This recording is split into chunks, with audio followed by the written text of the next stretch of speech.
Update dunia kripto 2 Januari 2021. Nah, ini kita lebih mempersiapkan ya untuk besok karena besok itu kan market open gitu ya di Asia maupun semua gitu, seluruh dunia gitu. Cuma beda time zone aja. Nah, kalau kita lihat dari kemarin sampai hari ini cenderung sideways sebenarnya ya.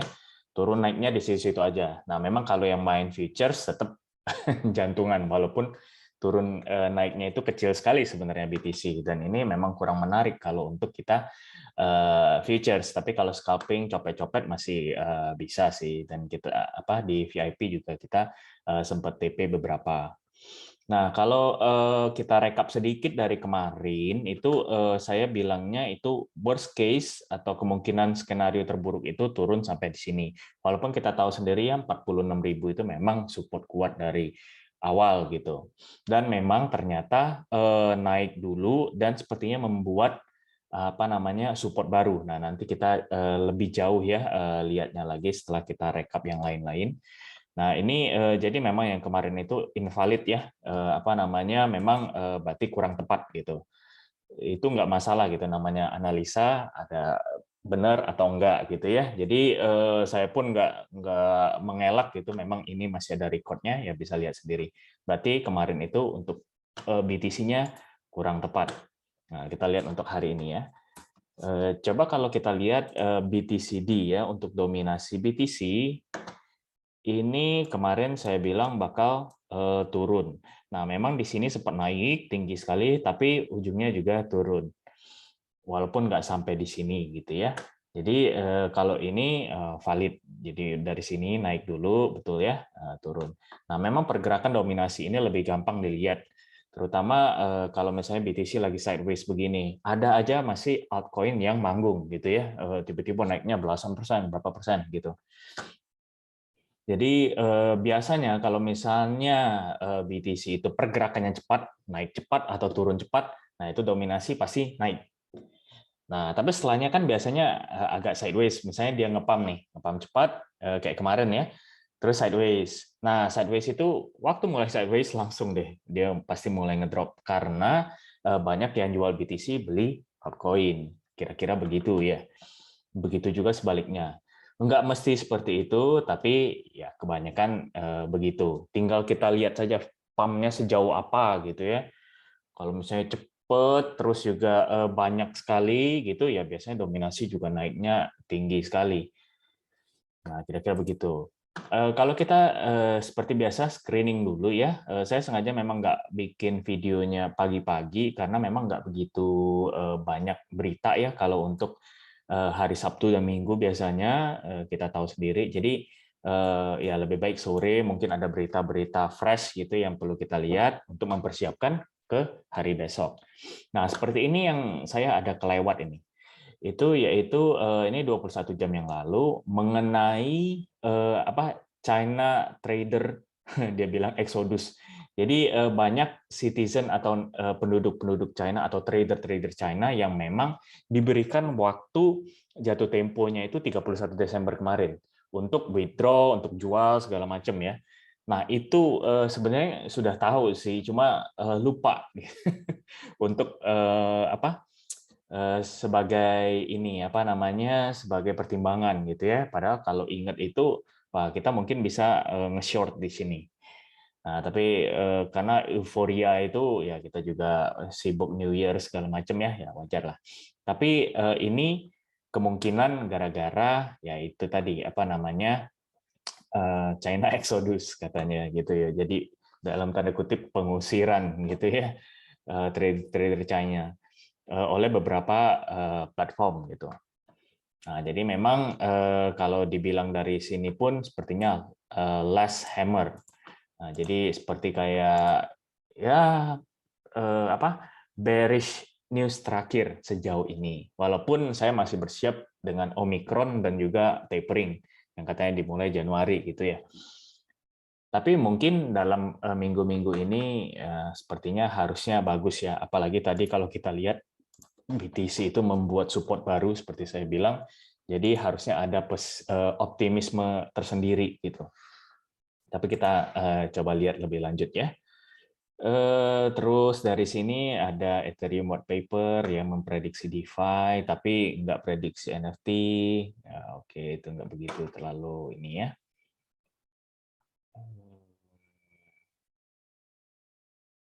Kalau kita lihat yang lain, nah ini ETH drop ke di bawah 3.800, tapi banyak yang tidak mau nge-short gitu ya. Terus ini yang kemarin options expired, ya masih nggak begitu banyak lah. Oke, kita coba lihat dari CoinDesk. Tadi kalau misalnya kita lihat sedikit itu apa namanya bullish ya, melihat dari berita China yang sudah memang beberapa platform udah inilah apanya exodus Chinese trader gitu ya. Terus dari sini crypto exchange search after, oke, oh ini masih yang kemarin. Eminem yang membeli NFT gitu ya, berarti dia masuk juga ke dunia NFT ya, which is bagus gitu karena dia juga banyak follower dan lain-lainnya. Jadi mungkin ini apa namanya salah satu kultur baru gitu. Nah saya lihat memang apa namanya sejauh ini pernah saya singgung juga NFT itu masih sebenarnya masih sangat awal gitu ya. Jadi baru karya digital nih sejauh ini, belum fotografi, belum musik, gaming sudah mulai. Jadi masih banyak NFT ini masih banyak sekali ya apa namanya NFT sebagai induk masih banyak sekali anak-anaknya gitu kira-kira. Jadi masih awal sekali kita.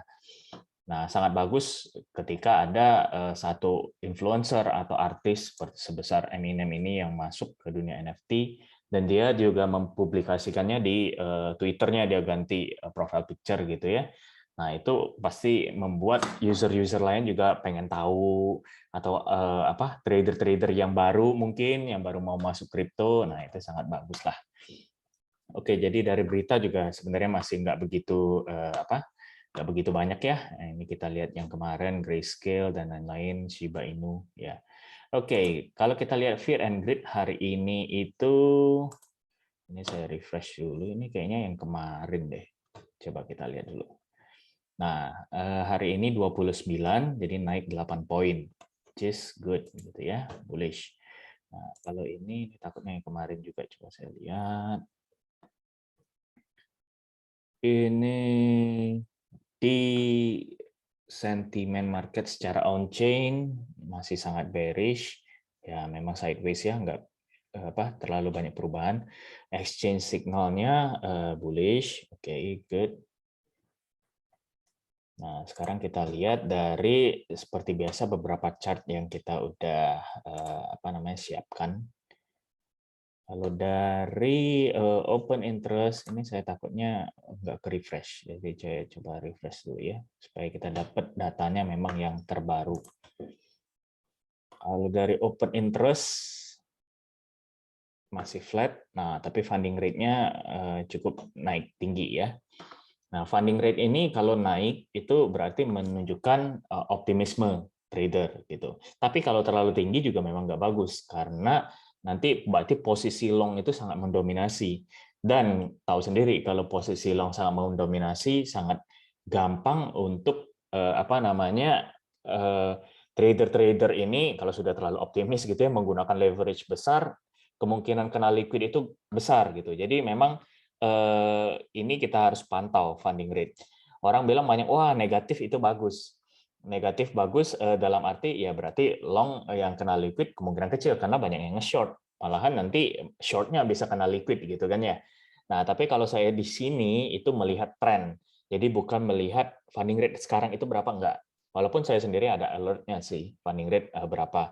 Tapi kalau analisa untuk ke pergerakan BTC saya biasanya ngelihat trennya. Nah, ini berarti lagi naik gitu ya. Kemarin itu sempat turun jauh, nah ini ada lagi kenaikan berarti bagus dong. Walaupun open interest-nya itu flat. Nah, kalau untuk akumulasi whales kita coba perhatikan ya. Biasanya harusnya ini naik sih. karena harganya memang sideways ya masih ya sejauh ini. Oh, justru mengalami penurunan. Berarti mereka sudah akumulasi banyak di sini. Bentar kita lihat. Ini kira-kira harga 47.500, yang puncaknya itu 47.600. Nah, logikanya mereka harusnya menambah dong sekarang 47.300-an. Logikanya ya. Tapi ya itulah, kita nggak tahu permainan apa namanya, atau bukan permainan lah, pemikiran Wales seperti apa. Nah, mungkin juga dia sudah banyak akumulasi di sini juga. Karena ini puncaknya yang pertama itu di sini dia pikir sudah apa namanya, udah bottom, ternyata bottom lagi.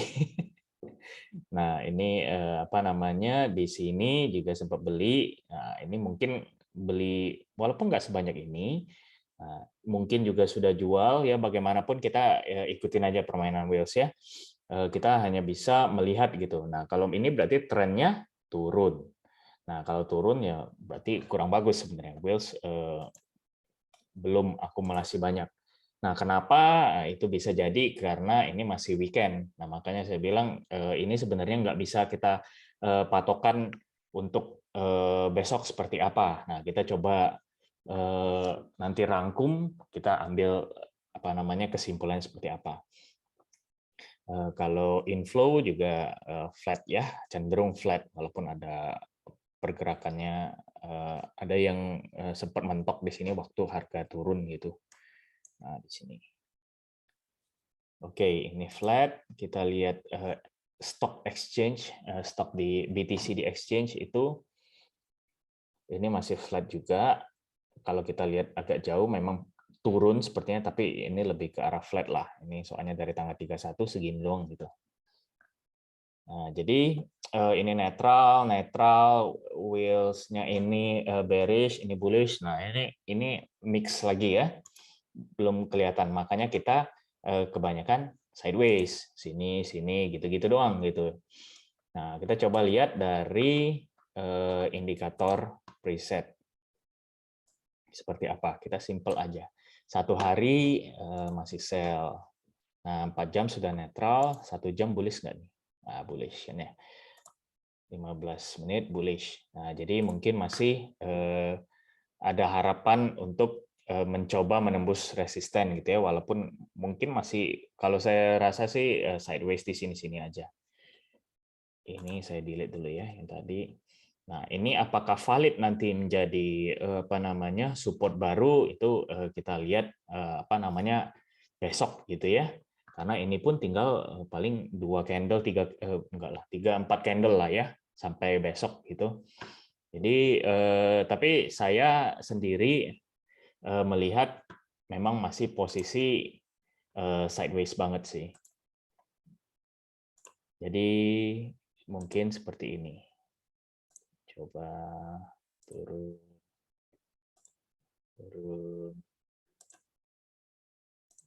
Nah, ini. Mengapa akhirnya naik? Karena apa namanya? Kalau kita lihat tadi time frame kecil sudah berubah nih. 4 jam pun sudah netral gitu ya. Jadi dan juga ini sudah dekat support baru dalam tanda kutip ya. Kita lihat karena 4 candle kemarin itu seperti ini. Nah, jadi apa namanya? Kemungkinan sideways di sini aja. Tapi ada yang bilang juga tentang teori new moon gitu. Jadi katanya biasanya dibawa agak tinggi terus di dump. Nah, itu jujur saya nggak begitu mengikuti kalau untuk astrologi atau ilmu-ilmu apa namanya itu astronomi atau astrologi saya juga pun kurang tahu gitu ya. Nah, mungkin kalau misalnya ada yang lebih ahli mungkin bisa menjelaskan gitu. Tapi kalau saya melihatnya dari ini aja kumpulan apa namanya analisa kita dari awal tadi aja. Jadi kemungkinan sideways sih. Tidak perlu terlalu agresif bagaimana, kecuali mungkin sudah memang disupport sini ya, waktu penurunan lagi, atau bahkan yang tadi itu pun waktu di sini itu saya ada apa namanya info ke VIP untuk ambil posisi lagi, jadi sekarang pun sudah lumayan lah ya. Nah, jadi kita apa namanya patokannya mungkin di sini dulu aja 47.000. Mungkin bisa jebol sedikit seperti yang tadi, tapi nge-weak aja, balik lagi gitu ya. Kalau misalnya memang tembus apalagi ke daerah 46.000, nah itu berarti apa namanya ada sentimen yang kurang bagus. Kalau menurut saya sih sejauh ini kayaknya nggak ada terlalu pergerakan signifikan. Apalagi sudah jam-jam seperti ini gitu.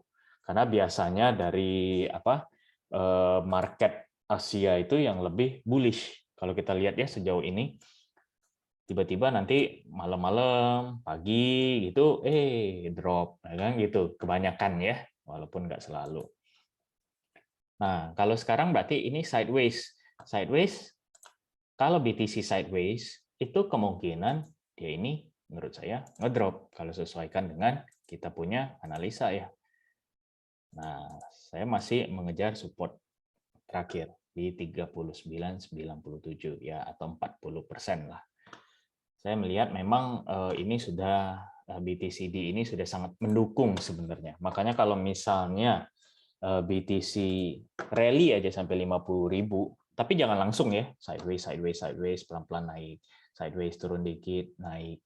Itu sudah sangat bagus sekali. Altcoin pasti pada terbang-terbangan semua tuh. Nah, jadi untuk hari ini memang nggak begitu banyak pergerakan seperti kemarin menurut saya. Nah, bagaimana besok?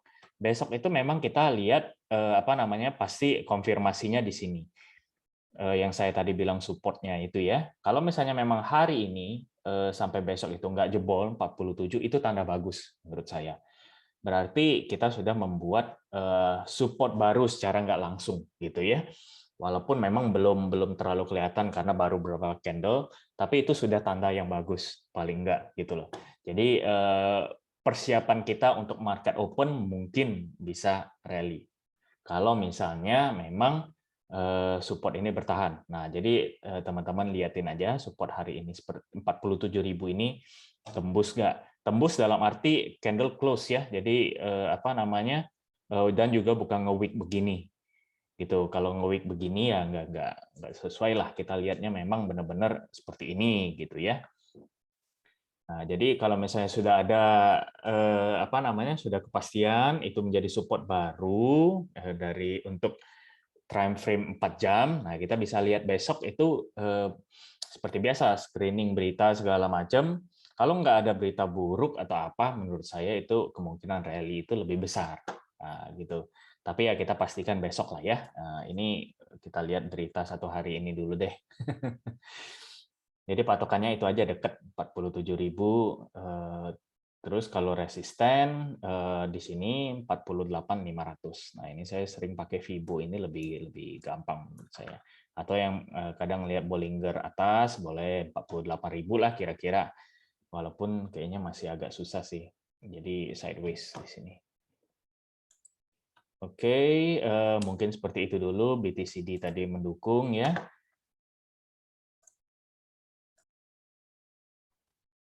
Nah, sedikit tambahan untuk dari Twitter nih, saya kebetulan ada cek.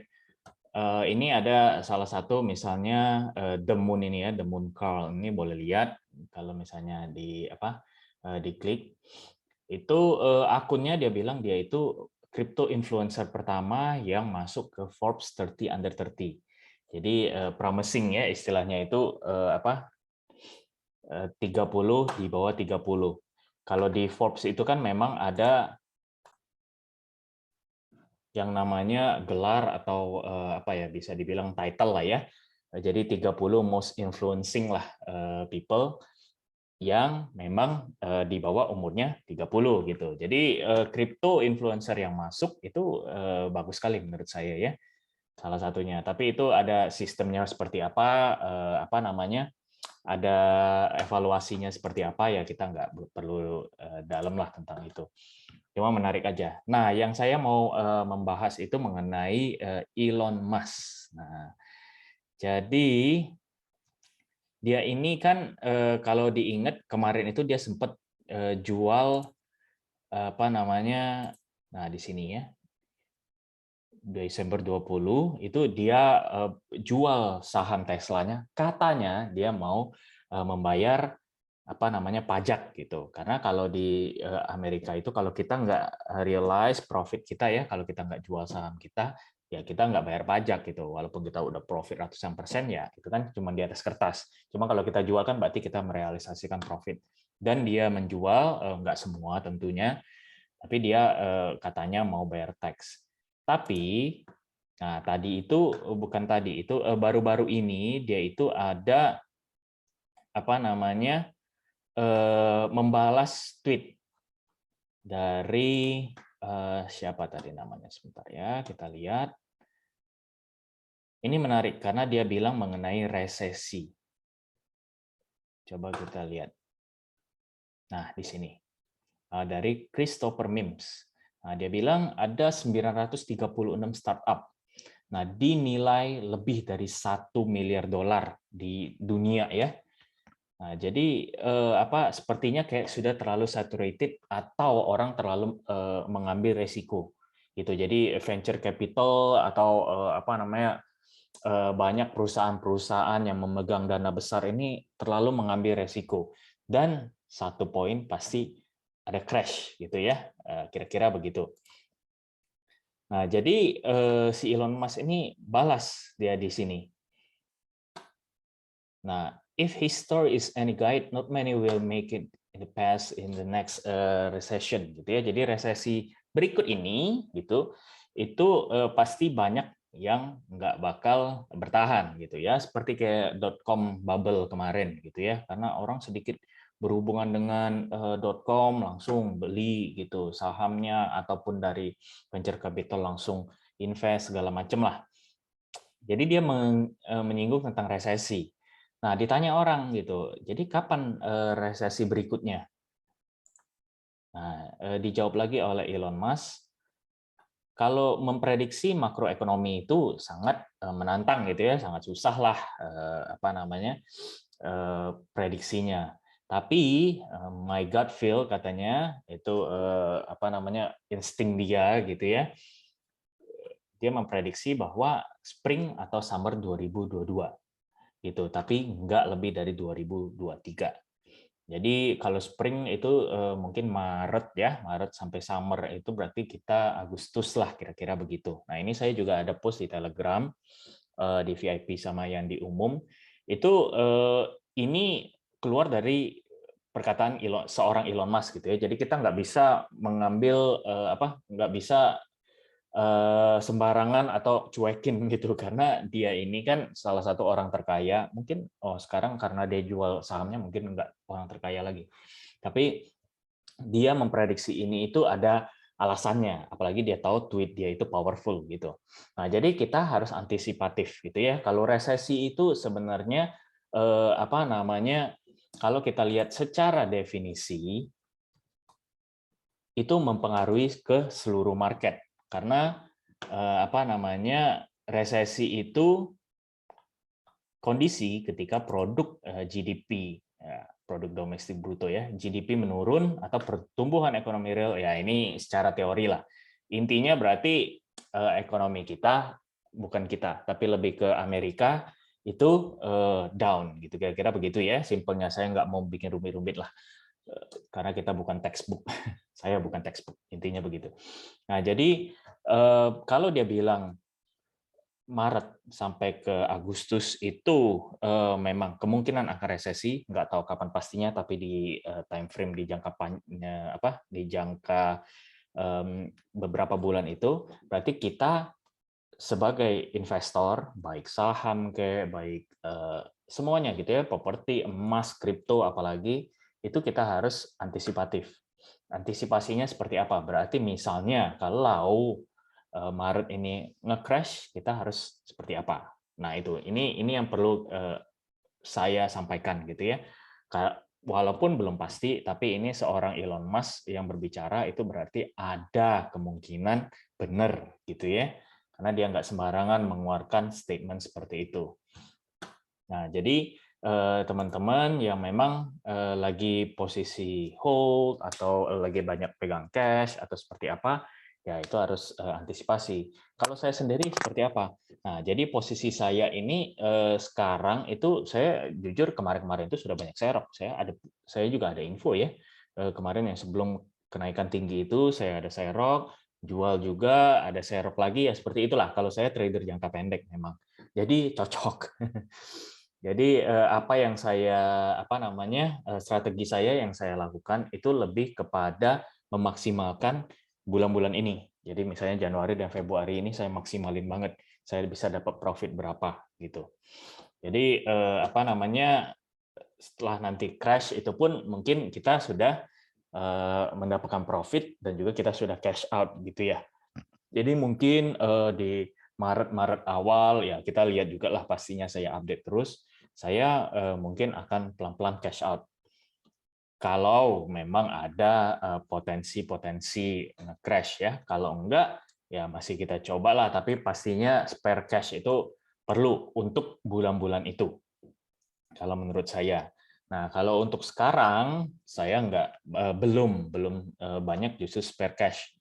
Saya banyak masukin ke kripto justru karena ya momennya ini sebenarnya saya lihat walaupun sideways, tapi kebanyakan saya juga kemarin menyinggung gitu kan, kalau di awal tahun baru itu market itu lebih bagus gitu, ada yang plus berapa persen ya, 7% sampai 30%. Kemarin saya ada sempat bahas sedikit.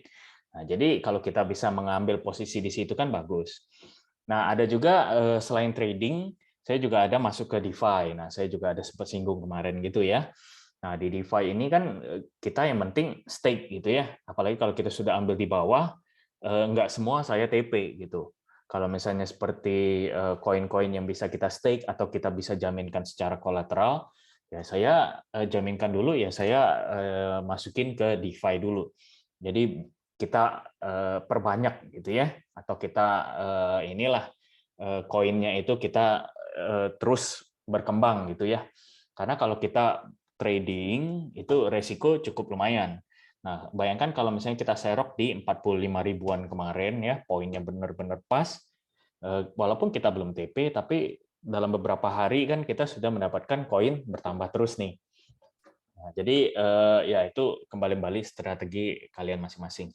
Kalau saya itu ada yang trading, ada yang DeFi. Lebih banyak di mana ya tergantung porsinya. Kalau misalnya saya sudah mendapatkan cukup bottom di bawah 46.000 apalagi, dan itu bisa saya jaminkan atau saya bisa staking, saya stake. Nah, gitu ya.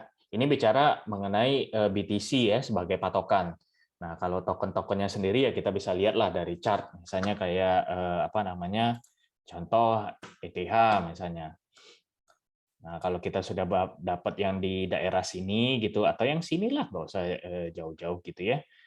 Ya, ini mungkin bisa kita jaminkan secara kolateral atau bisa juga di staking tapi nggak begitu besar sepertinya persentasenya, jadi itu bisa dipertimbangkan. Nah, ini semuanya kalau yang mengikuti BTC itu membuat memang support baru tuh kelihatannya. Nah, itu tinggal kita pastikan besok. Nah, jadi kalau saya itu terutama yang memang menawarkan reward yang besar ya. Saya sempat nyinggung Cake, AXS atau yang pakai Abracadabra itu untuk stake time. Itu menurut saya rewardnya cukup tinggi walaupun harganya misalnya kayak Cake atau tokennya itu kan memang fluktuatif, naik turun ya. Nah, tapi kan kita nggak mau jual sekarang. Kalau misalnya kita masih ada waktu sampai Februari kan lumayan, staking 1 bulan, nah mungkin kita bakal cash out di sana. Atau kalau misalnya sempat rally tinggi banget, ya udah langsung aja. Nah, cari staking yang menurut saya ya lo ya, fleksibel. Jadi jangan kita staking yang pakai lock. Nah, itu agak bahaya kalau untuk sekarang, apalagi yang lagi fragile banget nih.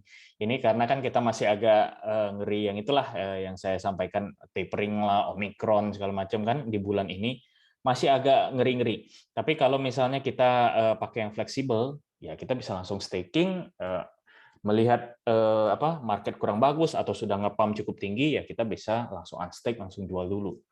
Nah, kira-kira begitu ya. Semoga membantu. Agak cukup panjang hari ini, tapi ya karena kita mau mempersiapkan lah untuk besok seperti apa dan juga untuk 2 bulan ke depan bagaimana. Walaupun nggak pasti loh ya, ini juga bukan cuman sih seorang Elon Musk yang omong gitu, bukan analisa saya. Jadi perlu kita bersiap-siap. Semoga membantu, semoga bermanfaat, dan stay safe di market, dan tentukan sendiri strateginya karena kita cuma punya sekitaran 2 bulan. Saya bukan penggemar Elon Musk, saya nggak tahu juga background dia ngomong itu seperti apa, tapi kita perlu antisipasi gitu. Semoga membantu dan jangan lupa like dan subscribe di channel ini supaya bisa algoritma YouTube membantu video saya juga dinikmati oleh orang-orang lain gitu teman-teman kita di luar sana. Oke, terima kasih.